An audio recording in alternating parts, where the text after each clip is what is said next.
Bismillahirrahmanirrahim. Assalamualaikum warahmatullahi wabarakatuh. Bismillah, innal hamdalillah nahmaduhu wa nasta'inuhu wa nastaghfiruh wa na'udzu billahi min shururi anfusina wa sayyiati a'malina, may yahdihillahu fala mudilla lahu wa may yudlil fala hadiya lahu. Rabbi shrah li sadri wa yassir li amri wa hlul 'uqdatam min lisani yafqahu qawli. Qala Allah ta'ala fi kitabil karim wa astaqul qailin a'udzu billahi samil 'alim minasyaitonir rajim. Fa amma az-zabadu fa yadhhabu jufaa'a wa amma ma yanfa'un nasa fa yamkuthu fil ardh. Shadaqallahu 'azim wa shadaqa rasuluhul karim. Wa nahnu 'ala dzalika minasyahidin walhamdulillahi rabbil alamin. Ibu-ibu jamaah pengajian Selasa pagi Masjid An-Nur yang dimuliakan Allah Subhanahu wa taala. Sebelum dilanjut, masih ingat pelajaran kemarin? Sudah lupa? Coba pretest dulu nih. Masih ingat nama?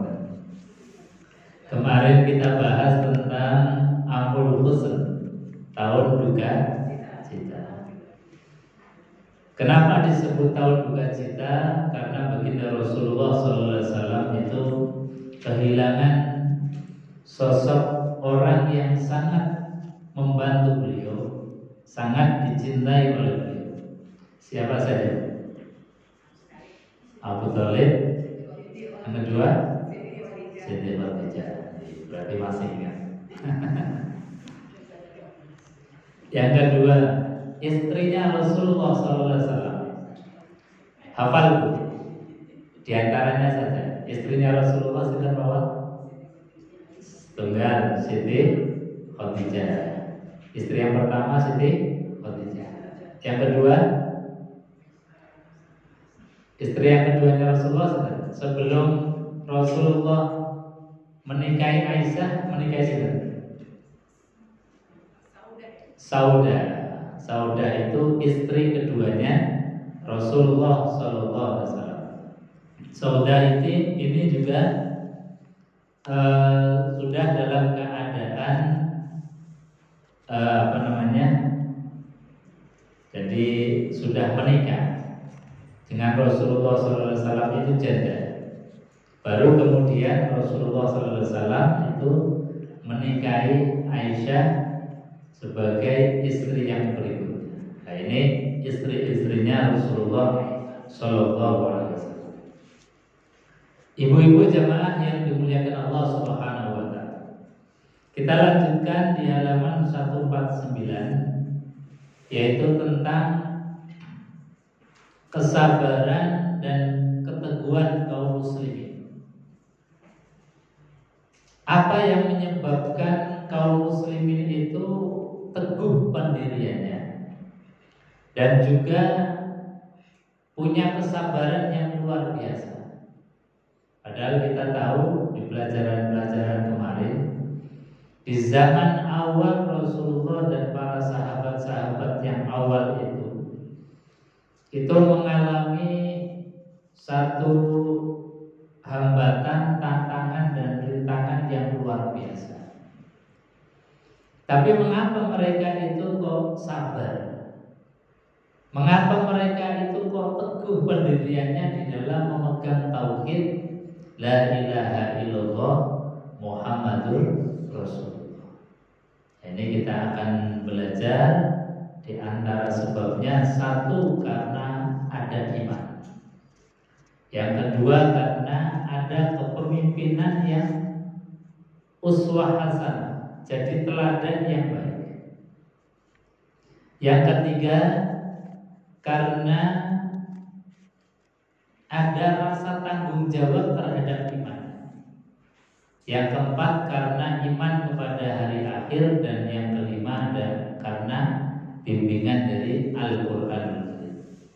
Ini diantara sebab-sebab yang membuat bisa sabar dan teguh sampai Islam itu kemudian menyebar ke seluruh penjuru dunia, sampai kita yang jauh dari Rasulullah SAW dari segi jarak dan dari segi waktunya, kita masih bisa kenal Islam, kenal Allah, kenal Al-Quranul Karim. Ibu-ibu jemaah yang dimuliakan Allah, ini sebelum dilanjut mungkin bisa dibacakan dulu halaman 149. Di balik kesabaran dan keteguhan kaum muslim. Monggo mungkin dari ibu dulu. Monggo dibaca.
Jadi di antara sebab keteguhan dan kesabaran itu satu karena ada iman.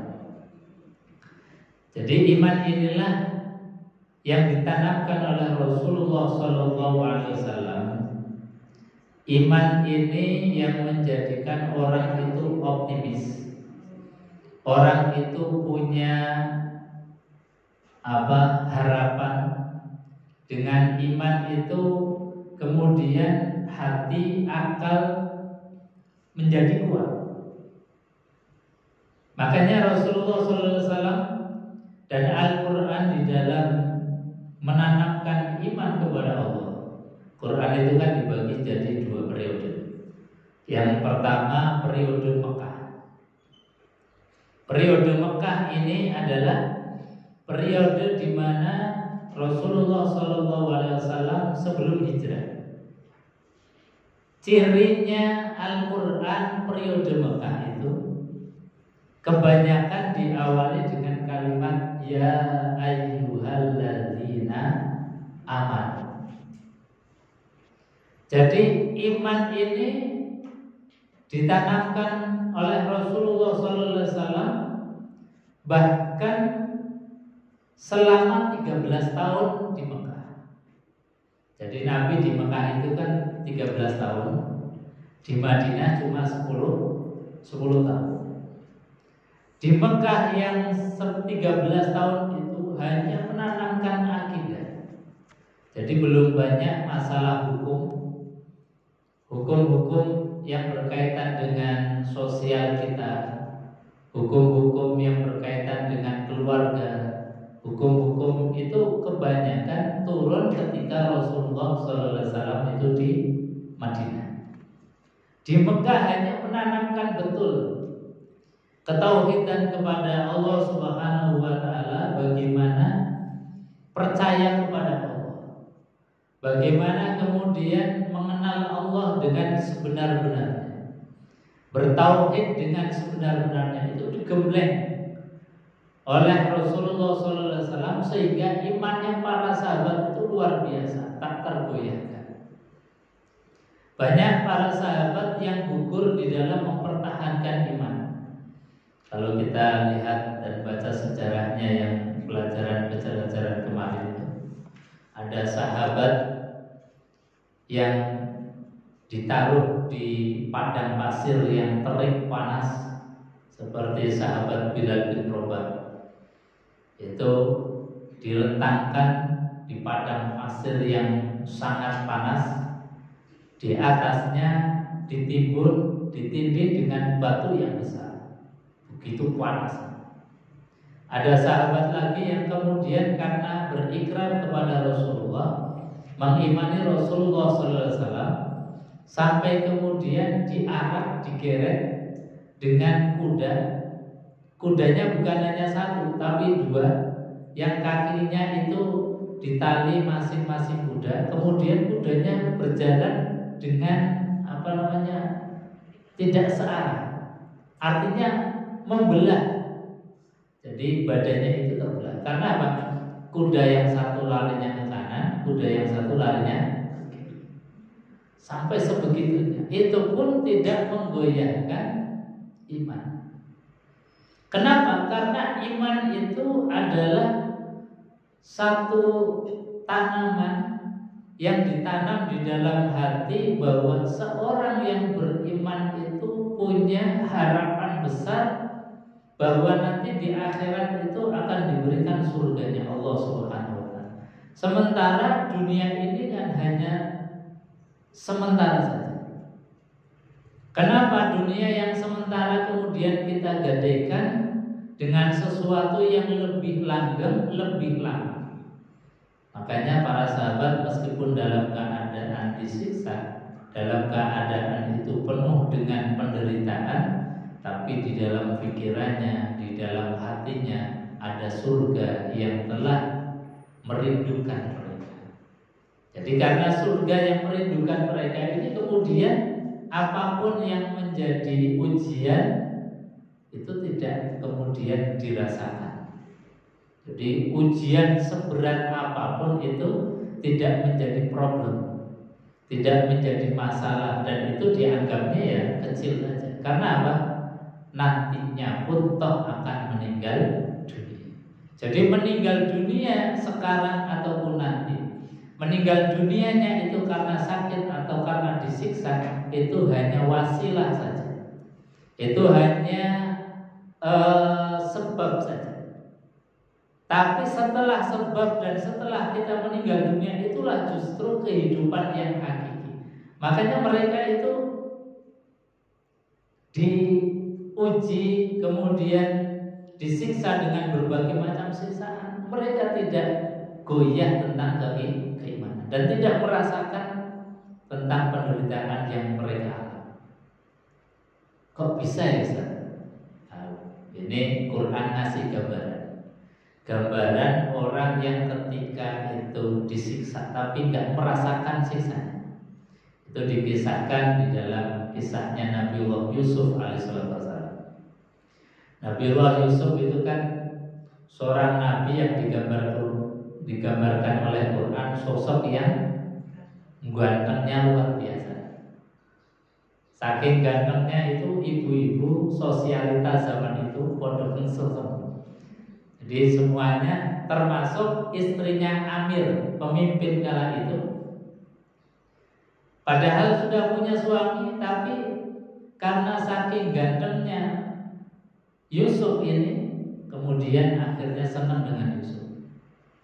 Walhasil karena Zulaikha ini dibully oleh perempuan yang lain, ibu-ibu yang lain, Zulaikha ini akhirnya bikin siasat. Siasatnya mengumpulkan ibu-ibu yang suka bully itu, diajak makan-makan bareng. Semuanya makanan sudah disiapkan, buah-buah sudah disiapkan. Ketika ibu-ibu kumpul lagi makan, lagi enak menikmati hidangan yang disediakan, Yusuf disuruh menemui. Nah, ketika menemui ibu-ibu itu semuanya terperangah, sampai bahasanya kita ngowok. Saking terpanahnya, bahkan digambarkan oleh Quran terpanahnya ibu-ibu saat itu, ibu-ibu yang sedang mengiris buah-buahan. Pisaunya itu sampai nggak terasa ngiris tangannya sendiri.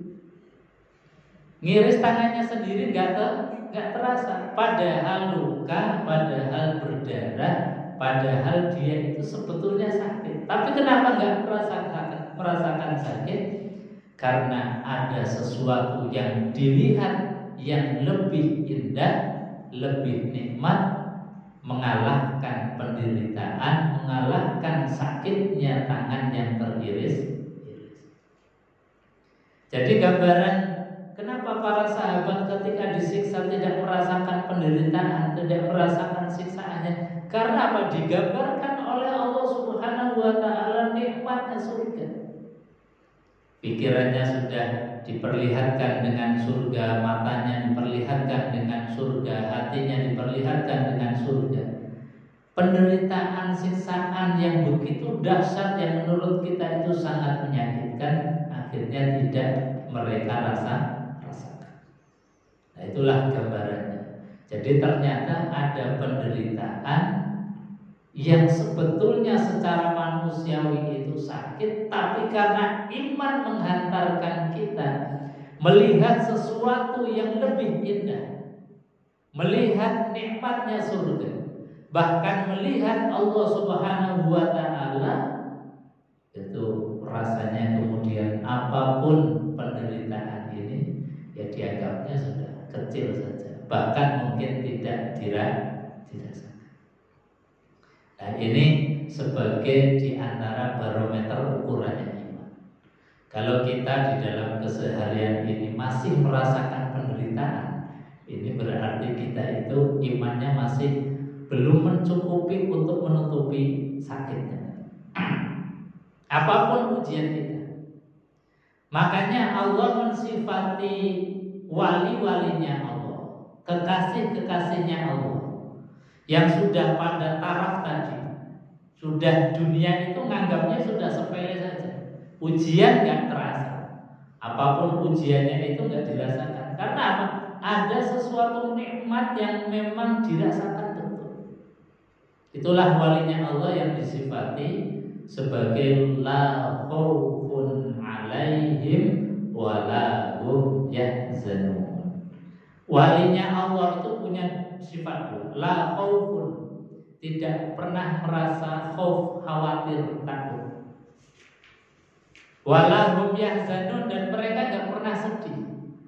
Ustaz, apakah walinya Allah enggak diuji? Mereka diuji, enggak ada satu orang pun termasuk walinya Allah, nabinya Allah, rasulnya Allah, tidak ada yang tidak diuji. Tetapi mereka di dalam menghadapi ujian tadi punya kesadaran, nah ini ujian dunia saja.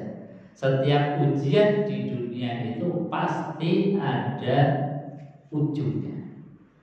Diuji sakit pasti ada ujungnya. Ketika kita meninggal dunia sehat, tuntas, tidak kambuh lagi. Betul. Sakit apapun di dunia ini tidak akan kambuh di alam barzakh. Tidak akan kambuh di alam akhirat. Kita sakit jantung nanti di akhirat kemudian jantung enggak ada. Kita sakit liver kemudian nanti di akhirat livernya masih enggak. Semuanya sembuh total. Artinya ujian apapun di dunia ini, ujian ekonomi juga ada ujungnya. Ujian kesehatan juga ada ujungnya. Kalau kita yakin betul bahwa ujian apapun ini hanya guyon saja, hanya tulanan saja, hanya kalau bahasanya Quran itu la'ibu walahu. Jadi dunia ini ya sudah permainan saja. Kalau permainan ya kadang-kadang sehat, kadang-kadang sakit, kadang-kadang di atas, kadang-kadang di bawah, kadang-kadang bahagia, kadang-kadang duka. Itu semua sudah rutinitas yang namanya hidup. Rutinitas manusia ya begitu. Maka menghadapi rutinitas seperti itu, yang diperlukan hati itu adalah sifat la khaufun alaihim wa la hum yahzanun. Itu kalau kita sudah mampu seperti itu kita walinya Allah.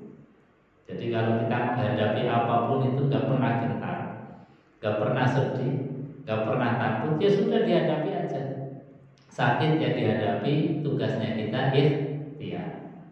Ada kesulitan ekonomi, ya sudah, nggak pernah ngeluh, nggak pernah apa. Yang ada itu cuma alhamdulillah. Jadi kalau kita sudah nopo-nopo alhamdulillah, itu walinya Allah. Jadi walinya Allah itu mudah. Kita jadi walinya Allah, latihannya la khaufun 'alaihim wa la hum yahzanun. Enggak pernah gentar. Enggak pernah takut, keadaan apapun itu memang sudah sunatullahnya begitu. Kalau kita sekarang lagi bahagia, ya sebentar lagi akan diberikan ujian. Kadang ya takut, kadang merasa sedih. Tapi takut itu jangan mendominasi kita. Langsung kita hilangkan. Kita menatap dengan tadi ada iman di dalam hati. Kalau kita itu banyak kebaikannya, maka pasti akan diberikan surganya Allah. Itu iman yang berbicara. Jadi kalau iman yang berbicara itu jadinya kita enak, gak pernah sedih. Karena hidup itu sebetulnya hanya kita itu mensyukuri nikmat Allah. Kalau kita dikasih nikmat oleh Allah itu ya tanpa kita minta, tanpa kita proposal. Tahu-tahu kita lahir sudah lengkap. Dikasih mata, dikasih mulut, dikasih telinga, selengkap, tidak kurang suatu apa. Kira-kira ibu pernah minta pas waktu mau lahir, Ustaz ya Allah, saya minta mata, saya minta telinga. Gak pernah. Kita gak pernah minta, dikasih dengan sepur. Rezeki juga kayak gitu. Kadang-kadang kita minta, tahu-tahu yang diminta gak dikasih, malah diberikan yang lebih banyak oleh Allah Subhanahu wa Ta'ala. Jadi kalau kita hari-harinya kita itu cuma adanya alhamdulillah, itu sudah kekasihnya Allah betul, walinya Allah Subhanahu wa Ta'ala. Karena memang Allah itu gak senang dengan orang ngeluh.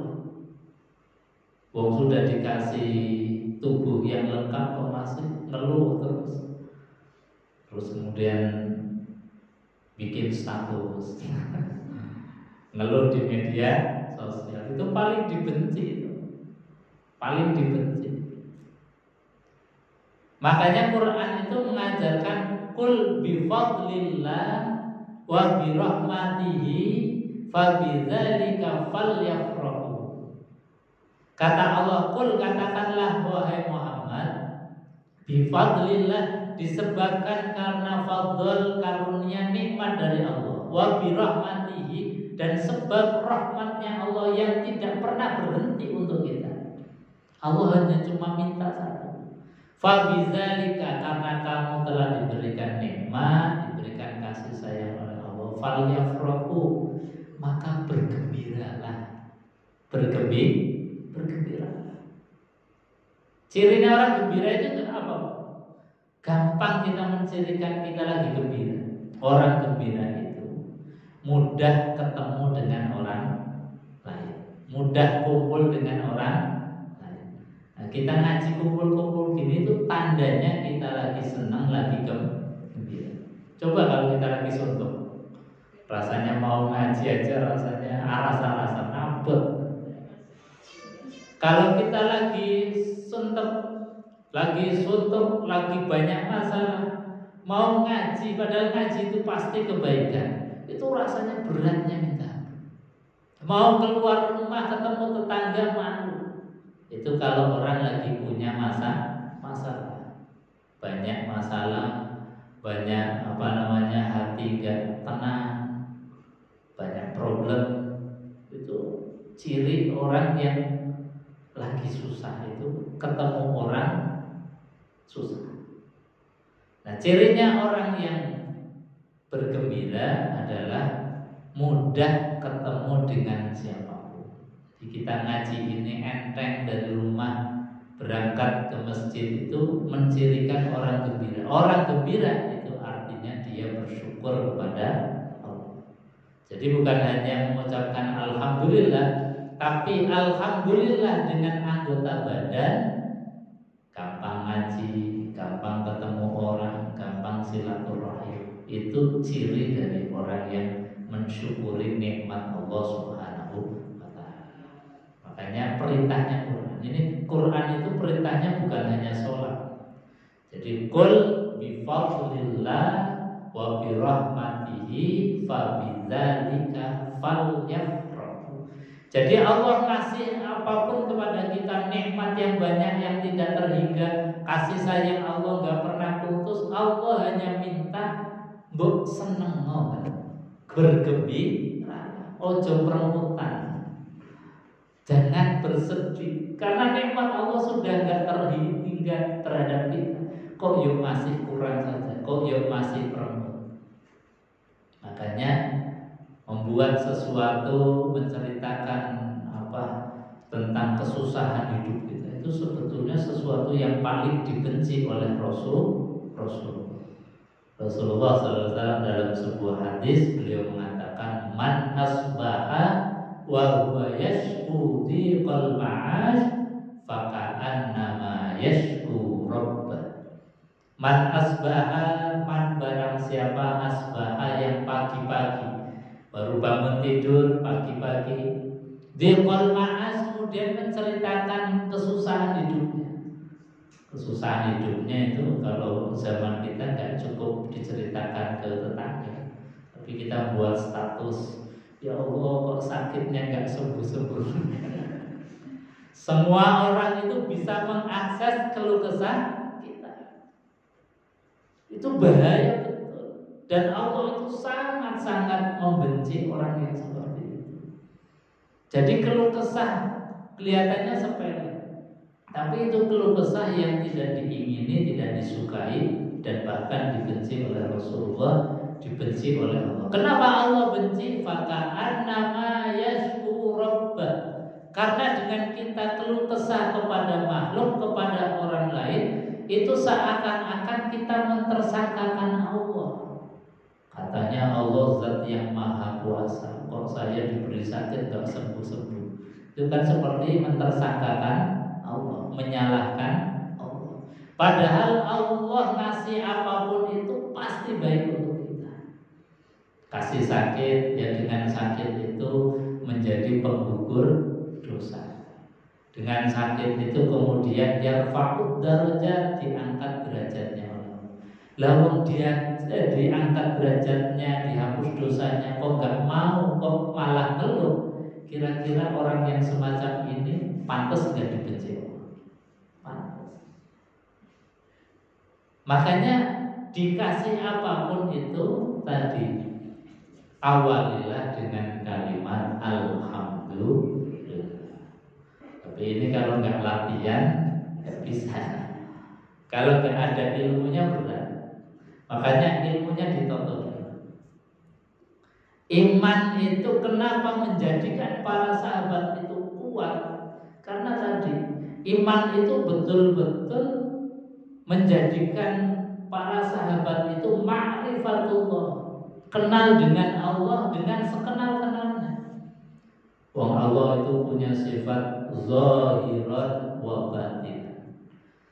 Allah itu punya sifat zahirat. Zahirat itu artinya maha cetha-welo-welo, maha tampak. Ustaz, apakah Allah itu maha tampak kemudian nyatanya kita nggak bisa lihat? Yang dimaksud Allah itu al-zahir, maha tampak itu artinya bahwa kuasanya Allah itu tampak cetha-welo-welo di hadapan kita. Tanpa kita harus melihat zatnya Allah, sebetulnya dengan melihat makhluknya Allah, dengan melihat penciptaan Allah, apapun yang kita lihat, yang kita rasakan, yang kita terbersit di dalam hati, kalau kita ngangen-ngangen, ya Allah memang kuasanya Engkau tanpa batas. Innallaha ala kulli syai'in qadir. Sesungguhnya Allah maha apapun terhadap. Misalnya kita bernafas, ya Allah, yang nafas kita kadang-kadang juga kita yang nafas saja nggak sadar kalau kita lagi bernafas. Yang nafasnya kita itu kalau kita hitung dengan hitungan oksigen yang masuk ke dalam tubuh kita itu berapa puluh oksigen saja, berapa puluh tabung gas oksigen saja yang setiap hari kita hirup. Dan itu kalau dirupiahkan sudah berapa rupiah saja. Tapi yang kita hirup saja setiap hari, kita yang hirup nggak sadar kalau lagi bernafas. Jadi saking lembutnya Allah, saking lembutnya nikmat Allah Subhanahu wa Ta'ala, yang kadang-kadang saking lembutnya kemudian kita lupa berterima kasih. Nah, ini yang kemudian kita sering kalinya menjadi orang yang kufur nikmat karena tadi kita kadang-kadang merasakan nikmat kalau yang besar-besar, sementara yang kecil yang itu sebetulnya menjadi hal yang urgent. Hidup matinya kita itu ya karena nafas. Tapi malah nafas yang menjadi barometer hidup dan matinya kita seringkali tidak kita alhamdulillah. Kita alhamdulillah kadang-kadang yang tampak saja.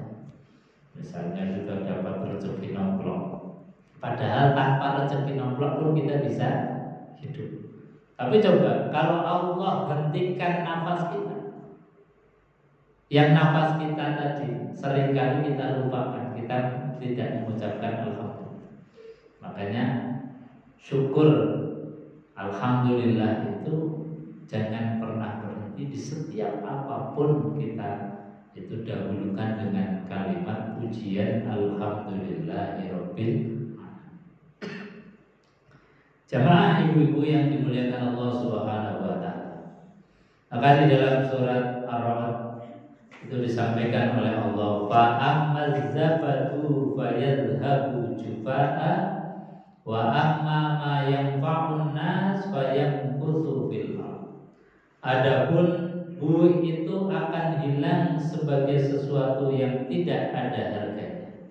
Jadi tadi buih-buih yang menimpa kita, ujian, cobaan, sakit, bahkan juga gembira, senang, itu semua buih-buih kehidupan. Fa'amma yang fa'unnas fayamkuthu fil ardh. Adapun yang memberi manfaat kepada manusia, maka ia tetap di muka bumi. Artinya bahwa sesuatu yang manfaatnya itu langgeng, itu sebetulnya yang harus kita tuju, yang harus kita cari betul. Kita jihadnya ya tadi untuk mencari kebahagiaan yang hakiki. Kalau kebahagiaan dunia yang sifatnya fana, yang sifatnya itu khawatir baru, yang sifatnya itu hanya sementara, kalau kita tidak terus menerus, bahkan digambarkan bahwa kadang-kadang kita tidak mengenal siang malam, kaki menjadi kepala, kepala menjadi kaki.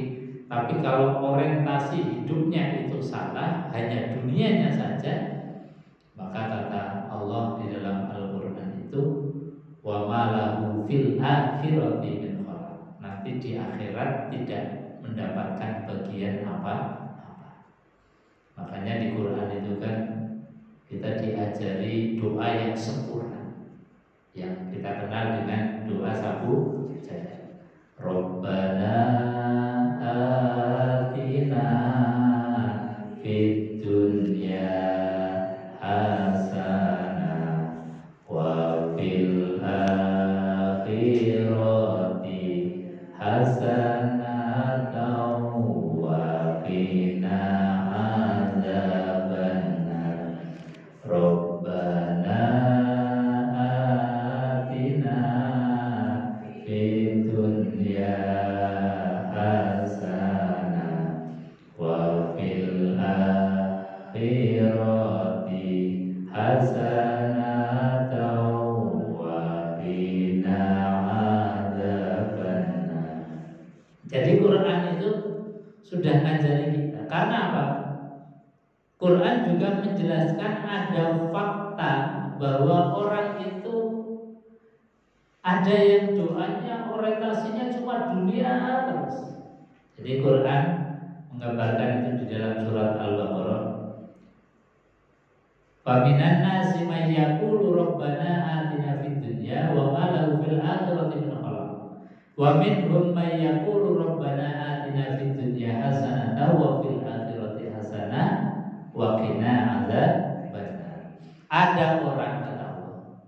yang setelah beribadah, setelah sholat, setelah haji, itu doanya dunia terus minta. Makanya ini diabadikan di dalam Al-Quran.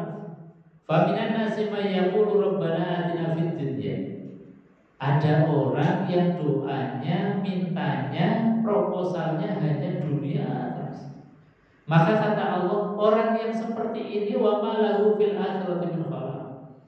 Enggak ada bagiannya mereka di akhirat. Mintanya cuma dunia terus.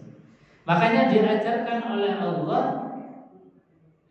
ada orang yang kemudian doanya lengkap. Faminhum may yaqulu rabbana atina fid dunya hasanah wa fil akhirati hasanah wa qina adzabannar.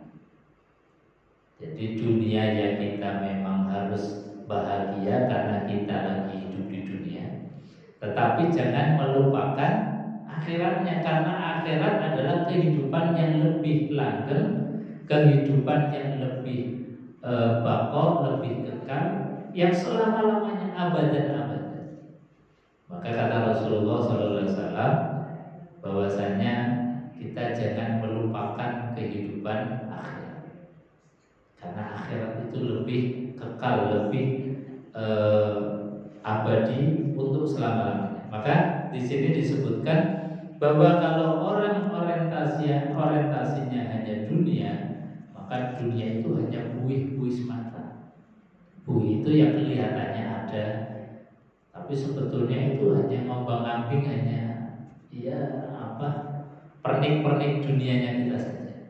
Tapi yang hakiki adalah menanamkan akidah iman, karena iman ini akan kita tuai, akan kita petik hasilnya di akhirat. Insya Allah. Jemaah yang dimuliakan Allah, itu yang pertama. Kenapa para sahabat itu kuat? Karena iman yang ditanamkan oleh Rasulullah betul-betul menghujam di dalam hati. Kemudian yang kedua, kenapa mereka kuat dan sabar? Karena punya kepemimpinan yang luar biasa, yaitu baginda Rasulullah SAW. Monggo yang kedua ini dibaca.